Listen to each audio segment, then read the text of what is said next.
भाई गौर फरमाना, थोड़ा लॉजिकल बात बताने जा रहा हूँ। भाई तुमने वो वाली पुरानी पिक्चरें देखी हैं जिसमें हीरो का बाप बहुत बड़ा अहिंसा का पुजारी होता था, सारी ज़िंदगी सच्चाई अच्छाई का झंडा लेके घूमता रहता था कि बेटा सच्चाई आदर्शवादी बातें करता था, है ना?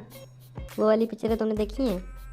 और फिर गुंडा आता था और उस ईमानदार हीरो के बाप को, मतलब उसका और गुंडा का कुछ लफड़ा हो जाता था, और फिर जाहिर सी बात है यार, गुंडा और हीरो के बाप की लड़ाई में कौन जीतेगा? भाई गुंडा जीतेगा, है ना? गुंडे के पास पावर है, पैसा है, सब कुछ है। हीरो के बाप के पास क्या है? आदर्शवादी बातें। और हीरो का बाप जब मर जाता था तो हीरो फिर सोचता था मैं बदला लूँगा बड़ा होके, ये वो। जब तक हीरो बड़ा होता था तब तक गुंडे की एज काफ़ी हो जाती थी, फिर हीरो बड़ा होके गुंडे को मार देता था। और पिक्चर के थ्रू हमको ये समझाने की कोशिश की जा रही होती थी कि झूठ चाहे जितना हाथ पैर चला ले, अंत में जीत हमेशा सच्चाई की होती है। तो तुम लोग एक बात ध्यान से सोचो, क्या वाकई में सच्चाई की जीत होती थी उन पिक्चरों में?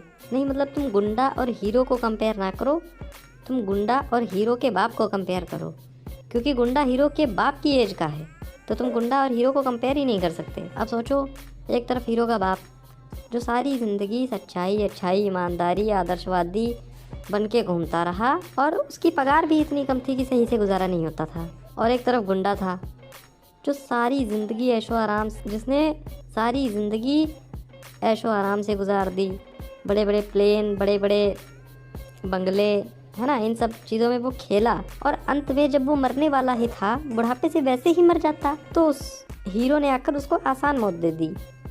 अब बुढ़ापे में वो थोड़ा आदमी बूढ़ा होके मरता है, थोड़ा तड़प तड़प के मरता है, लेकिन हीरो ने उसे एक ही गोली में बहुत आसान मौत दे दी, तो हीरो ने तो उस पर एहसान कर दिया। ये किस लॉजिक से भाई सच्चाई की जीत हुई?